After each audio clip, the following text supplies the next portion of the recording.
Assalamualaikum, welcome back to Invest Saham. Pada video ini kita akan menganalisa 7 saham menarik yang cocok untuk dipantau besok. Sebelum lanjut, disclaimer on, ini bukan ajakan jual beli saham, so langsung saja kita ke pembahasan. Jadi untuk besok ya, hari Senin tanggal 19 Mei kita akan open market lagi dan semoga IHSG bisa lanjut naik ya, karena kondisi IHSG dan juga rupiah di penutupan Jumat kemarin itu sangat positif ya. Ada kenaikan 0,9% close di 7.106 disertai dengan adanya net buy asing di market reguler ya, terutama sebesar 810 miliar dari investor asing.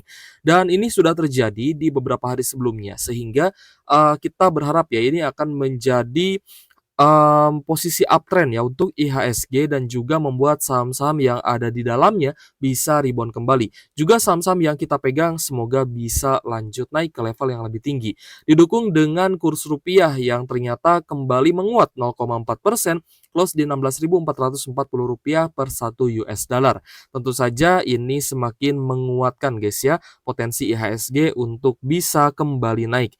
Ya, tentunya kita berharap saham-saham kita juga bisa ikut naik dan terlepas ya dari adanya koreksi yang cukup dalam. Tapi tentu perlu diperhatikan guys ya, kondisi ekonomi Indonesia masih cukup rentan sebenarnya. Ya, kita lihat juga dari sisi bisnis di dalam negeri ya, banyak sekali gangguan ya, terutama dari organisasi-organisasi ataupun ormas-ormas ya. Mungkin teman-teman juga sudah melihat guys ya di sosial media terkait dengan video di mana Ketua Kadin Cilegon ini memaksa salah satu kontraktor dari perusahaan Bapak Prajogo Pangestu yakni Tepia ya, sebesar 5 triliun ya guys ya. Mereka menginginkan proyek ya senilai 5 triliun tanpa adanya tanpa adanya proses tender seperti itu ya. Jadi ini sudah ditetapkan ya sebagai tersangka pemerasan ya, kemungkinan besar seperti itu. Jadi ini menjadi hal yang sebenarnya mendarah daging ya di Indonesia, di mana pabrik BYD juga, diganggu ormas ya yang, akan dibangun di daerah Subang, seperti itu. Semoga pemerintah bisa menindaklanjuti hal ini ya, karena tentu saja anak-anak Indonesia ini membutuhkan lapangan pekerjaan yang lebih banyak lagi. Sehingga dengan dibangunnya pabrik, dengan dibangunnya, cabang-cabang gitu guys ya dari perusahaan-perusahaan besar, ini bisa membuka lapangan pekerjaan seluas-luasnya dan sebanyak-banyaknya. Karena data pengangguran di Indonesia tentu saja semakin naik ya, di mana tamatan SMA dan juga sarjana banyak yang menganggur dan rakyat memang membutuhkan banyak pekerjaan. Sehingga ya kondisi kerja ataupun kondisi bisnis usaha di Indonesia ini harus diamankan oleh pemerintah. Jangan sampai banyak pengusaha yang enggan ya untuk mengembangkan bisnisnya di Indonesia sehingga terciptanya banyak pengangguran tentu saja akan mempengaruhi ya guys ya, masyarakat yang berada di lapisan bawah. Banyaknya angka kriminal juga karena banyaknya pengangguran ya, mereka kesulitan untuk mencari kerja, daya beli masyarakat melemah, dan tentu saja bukan hanya dari sisi sosial, tapi dari sisi ekonomi juga akan ikut, terpaut negatif ya, atau ikut, eee, melemah seperti itu ya. Daya beli masyarakat lemah, maka juga akan berimbas terhadap perusahaan-perusahaan yang sahamnya kalian beli. Oke guys, jadi tentu saja ini menjadi, sentimen yang, bisa ya menjadi katalis negatif, tapi semoga saja pemerintah aware dengan hal ini sehingga bisa, menanggulangi ya sebelum terjadi, kriminalitas ataupun pemerasan-pemerasan, pemalakan dari ormas-ormas yang kita lihat cukup sering ya terjadi di Indonesia. Oke yes, jadi kita akan bahas satu persatu. Yang pertama, kita akan bahas saham Adro, di mana Adro menurut saya sih cukup menarik ya, meskipun asingnya net sell 48,6 miliar, tapi kenaikan yang terjadi kemarin cukup tinggi, 12,2%. Tapi bukan hanya Adro sebenarnya yang akan kita bahas di video ini. Ada beberapa saham lainnya pun yang menarik dan mulai rebound kembali. Semoga saja ini hanya gocekan ya dari investor asing dan besok bisa lanjut naik karena kita lihat ada AK yang akumulasi 20,9 miliar, lalu juga ada YP akumulasi 9 miliar. Ya meskipun ada ZP dan mayoritas asing lainnya ada net sell ya 48 miliaran. So, tentu saja, untuk Adro sendiri ya meskipun kita, dan teman-teman investor mulai senang ya guys ya karena Adronya akan segera rebound, tapi kita expect akan ada normal correction terlebih dahulu. Ataupun bisa saja sideways di beberapa hari mendatang, tapi so far untuk IHSG kita, melihat ada potensi untuk lanjut naik ya. Jadi hanya untuk Adro mungkin kita akan expect akan ada normal correction, kita akan tunggu di sekitar 2000-an. Tapi kalau misal kita bisa entry lagi di bawah 2000, maka teman-teman bisa manfaatkan untuk melakukan averaging down ya, ataupun bisa re-entry kembali nih di sekitar 1800 sampai 1900. Saya rasa di area sideways-nya lagi teman-teman bisa re-entry atau masuk kembali ya. Kondisi IHSG sudah mulai membaik, semoga saham Adro juga bisa naik ke level yang lebih tinggi. Oke guys, yang sebenarnya menarik ya menurut saya adalah ADMR. Ya, meskipun ada distribusi yang besar, tapi ini distribusinya bukan dari asing, tapi dari domestik, yaitu dari CC dan juga YU guys ya, sedangkan asingnya akumulasi ataupun net buy. Nah, kalau misal kita lihat untuk asingnya ada CC, BK, dan juga AK yang akumulasi dengan net buy 3,8 miliar ya overall dari investor asing. Nah, ini kita lihat cukup menarik. Kenapa? Karena kenaikannya belum setinggi kenaikan di saham Adro. Adro kan kemarin sudah naik 12%. Jadi kita wajarkan ya kalau besok akan ada normal correction karena pastinya akan banyak yang melakukan take profit di harga tinggi. Ya karena mereka khawatir mungkin nanti harga sahamnya bisa kembali turun. Tapi kalaupun turun lagi malah kita bisa re-entry. Jadi teman-teman yang mungkin besok take profit nih ya mau ancang-ancang take profit bisa coba re-entry lagi jika ternyata harga adronya kembali ke 1800 1900-an. Tapi untuk ADMR ini agak berbeda ya, di mana domestiknya banyak melakukan distribusi, sedangkan asingnya mulai akumulasi. Bahkan ini sudah terjadi terutama di 3 hari terakhir ya, tanggal 9, 14, dan tanggal 16 ya. Tanggal 15-nya memang ada sedikit net sell, seperti itu. Dan mulai rebound dari zona sideways, ini menurut saya lebih positif guys ya dibandingkan dengan Adro tadi. Semoga ADMR ada peluang untuk bisa lanjut naik. Dan kita tentunya sebagai investor dan juga trader di IHSG, tentunya kita himbau ke teman-teman untuk bisa memaksimalkan ya untuk mencari cuan sebanyak-banyaknya di fase bull market kali ini. Meskipun ya kita tidak tahu apa yang akan terjadi seminggu kemudian, 2 minggu kemudian ya guys ya di depan sana, tapi setidaknya kita pantau saham setiap hari itu tetap ada cuannya, tetap ada profitnya ya karena yang kita cari di saham adalah profit ya guys ya seperti itu.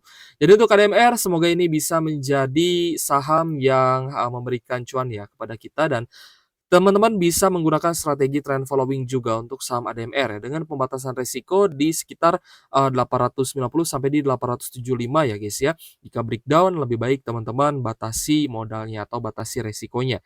Jadi dekat MA 50 tentunya. Lalu bagaimana dengan AAD? AAD juga sebenarnya cukup menarik ya, meskipun ada rejection di area high di 7.500-an, tapi kemarin ya masih close di harga yang sama di 7.300. Kita melihat asingnya masih ada net buy meskipun domestik melakukan distribusi. Jadi ada CCBQ dan BK yang terpantau melakukan penjualan ya. Yang terbesar adalah CC 103 miliar, sedangkan investor asing secara overall masih ada net buy 13,4 miliar, terutama dari AK, TP, ZPAI, dan juga YU.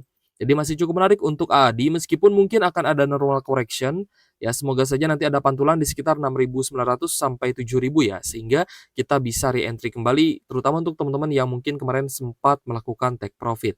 Jadi untuk saham Adro, AAD, dan ADMR mungkin akan kita pantau terus ya, karena kenaikannya ini belum terlalu signifikan ya, alias masih ada upside yang lumayan ya untuk kita bisa mendulang cuan baik dengan strategi buy and hold ya, karena kan ini di awal bull market ya, banyak saham-saham yang lanjut naik ataupun yang menunjukkan tanda-tanda bullish reversal. Ini harus kita manfaatkan sebaik-baiknya. Lanjut bahas saham Tugu ya guys ya, di mana saham Tugu kita lihat ya kemarin setelah bagi dividen ada gap down dan tentunya kita melihat ya investor asing ini mulai melakukan akumulasi. Nah, karena kan juga sudah berada di zona oversold, jadi cukup menarik untuk buy Tugu di sekitar 980-an. Ya, sampai di 990 di MA 50-nya saya rasa masih cukup menarik ya untuk saham Tugu. Bahkan di bawah 1000 ya masih oke lah untuk tambah muatan. Jadi untuk saham Tugu meskipun ada distribusi ya dari LG, KZOD, dan juga EP, tapi jika kita perhatikan investor asingnya ada akumulasi terutama dari ZP, BK, KHD, dan juga AG dengan net buy 1,3 miliaran dan ini baru di fase awal. Ya harga sahamnya pun bahkan belum terlalu naik signifikan ya setelah adanya gap down di dividend trap ini. Ya, jadi baru naik sekitar 2% di tanggal 14 Mei, tapi asing baru terlihat akumulasi pada hari Jumat kemarin ya, di 16 Mei 2025. Seperti itu guys. Jadi untuk saham Tugu juga kemungkinan besar akan kita pantau ya, karena chartnya ini masih sangat menarik ya, upside-nya juga masih cukup tinggi, sehingga semoga besok Tugunya ketika kita entry bisa langsung naik kan, bisa langsung cuan tentunya. Kalau misalkan masih ada kekuatan untuk naik, dan bahkan, ya investor asingnya melakukan akumulasi lagi, maka kita akan hold ya sampai nanti, harga sahamnya, misalkan gagal tembus di resisten, baru mungkin kita berpikir untuk jual. Tapi selama, breakout ya di resistennya, otomatis kita akan, buy and hold sampai harga sahamnya naik, dan ketika nanti sideways di harga tinggi, barulah kita consider untuk take profit. Selanjutnya adalah untuk saham Telkom, guys. Telkom di 3 hari terakhir chartnya lumayan cukup menarik, tapi kenaikan yang terjadi di hari Jumat juga oke ya, naik 3% close di Rp2.740 per saham. Memang banyak, investor yang menganggap bahwa kenaikan Telkom itu, sangat pelan ya, alias, lemot lah ya. Tapi tentu saja kita lihat secara objektif ternyata asingnya net buy. Jadi cukup menarik untuk trend following di saham Telkom. Asing net buy 73 miliar di hari Jumat lalu dan ada akumulasi juga ya dari BB, ZP, dan juga Akas sebagai top buyer-nya. Jadi Telkom merupakan salah satu saham yang akan kita pantau juga besok, tapi untuk teman-teman yang sudah entry di saham Telkom, ini masih bisa untuk di-hold dan tambah muatan pun sebenarnya masih bisa ya. Di bawah, 2.800 masih oke lah.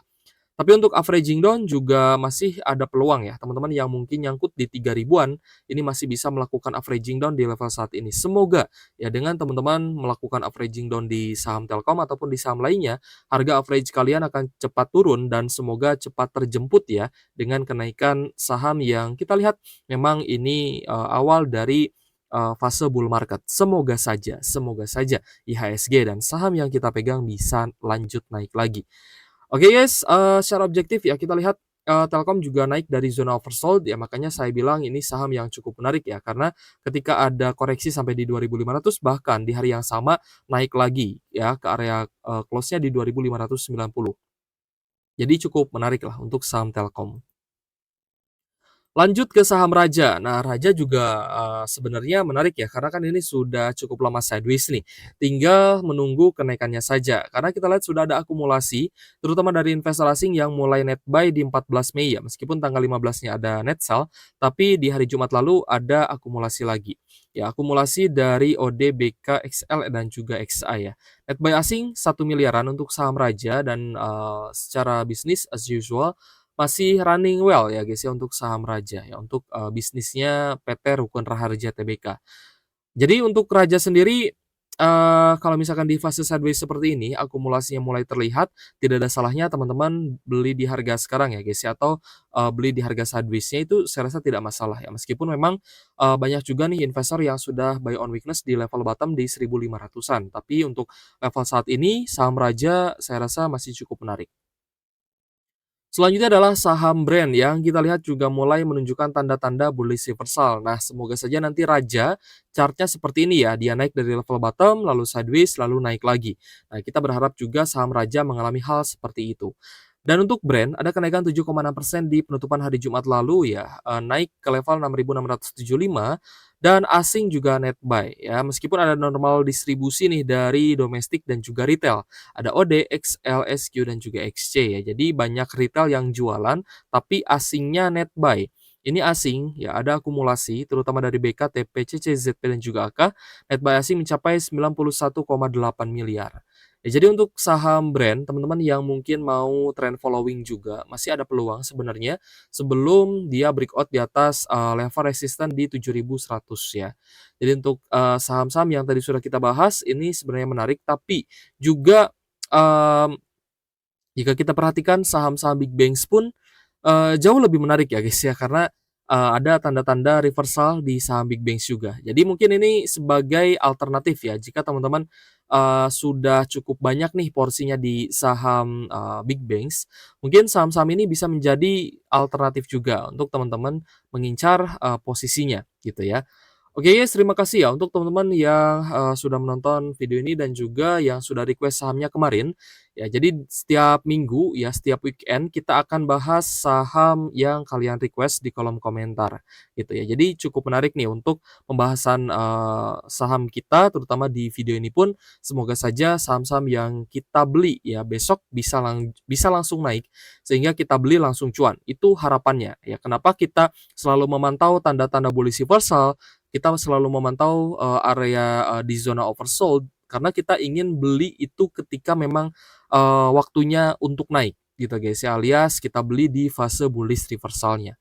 Oke guys, terima kasih sudah menonton dan semoga bermanfaat untuk teman-teman ya. Thank you for watching, see you on the next video. Wassalamualaikum warahmatullahi wabarakatuh.